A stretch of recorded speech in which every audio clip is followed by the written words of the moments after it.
Benvenuti amici di Lombardia Notizie Online, il nostro nuovo approfondimento sulla pagina Facebook, oggi dedicato a un evento eccezionale, cioè il primo arrivo in Lombardia per 6 bambini malati oncologici provenienti dall'Ucraina. Chi ha curato la regia di tutta questa operazione è il dottor Damiano Rizzi, che è al San Matteo di Pavia, dove c'è stata la conferenza stampa in cui hanno illustrato questo arrivo. Allora, presidente di Sole Terre, ma anche da medico, come ha visto questi bambini? Sono dei pazienti fragili e pluritraumatizzati dal punto di vista psicologico. Se questo accade in un paese in guerra, quindi con un'esposizione, in questo caso per 120 ore a bombe e ad attacchi di artiglieria pesante, al buio in uno scantinato, il viaggio per un paziente che dovrebbe rimanere a letto, l'arrivo in un altro paese, insomma, immaginiamo che non è solo un paziente traumatizzato, ma pluritraumatizzato. Quindi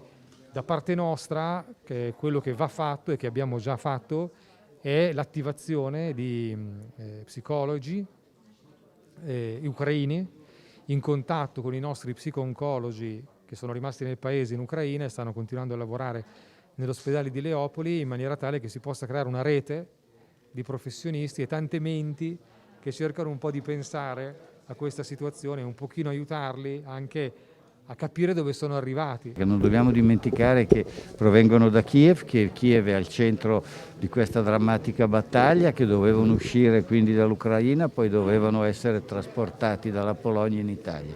Devo dire che tutti insieme si è raggiunto questo risultato eccellente. Oggi sono in arrivo 12, 6 sono già arrivati, 6 arriveranno questa sera alle 10, 10 e un quarto.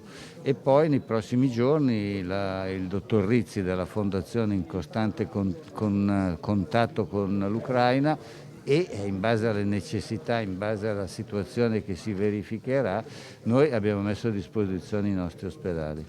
Noi stiamo cercando di attrezzare con un numero che sia tale da coprire l'ipotesi più drammatica, ma che speriamo non si verifichi. Non vogliamo farci trovare impreparati, meglio avere dei posti che non utilizziamo che non averli quando dovessero arrivare in questi numeri. Ecco, credo che abbiamo iniziato con gli hotel Covid, ex-Covid, abbiamo continuato con una valutazione, un censimento delle case non occupate di ALER. Abbiamo ricevuto tante disponibilità che ancora una volta dimostrano la grande solidarietà di questa regione, anche di grosse catene, per esempio di B&B ha dato la disponibilità per alcuni immobili, privati hanno dato la disponibilità. Stiamo facendo una mappatura in modo di poter essere pronti. Speriamo di poter dire alla fine a tutte queste persone grazie senza aver utilizzato i loro immobili.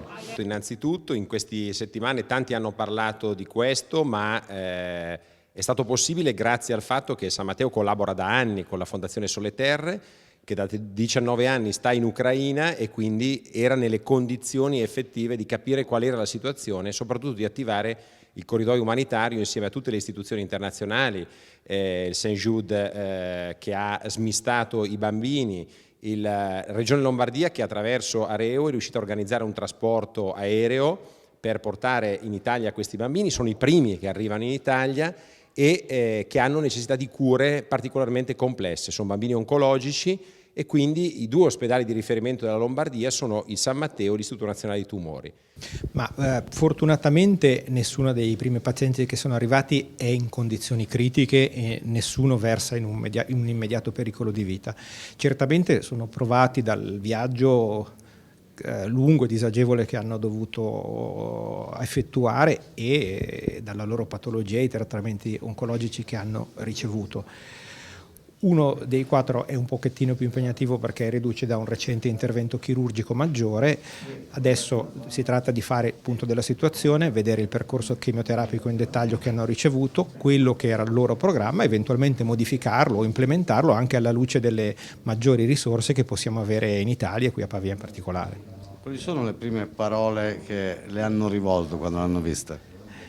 Ma sono state parole di ringraziamento, in realtà devo dire uno non riesce probabilmente a rendersi conto della tragedia che stanno vivendo, per cui penso che le parole che possono dire o che posso riferire io non rendono l'idea di quella che è la situazione reale.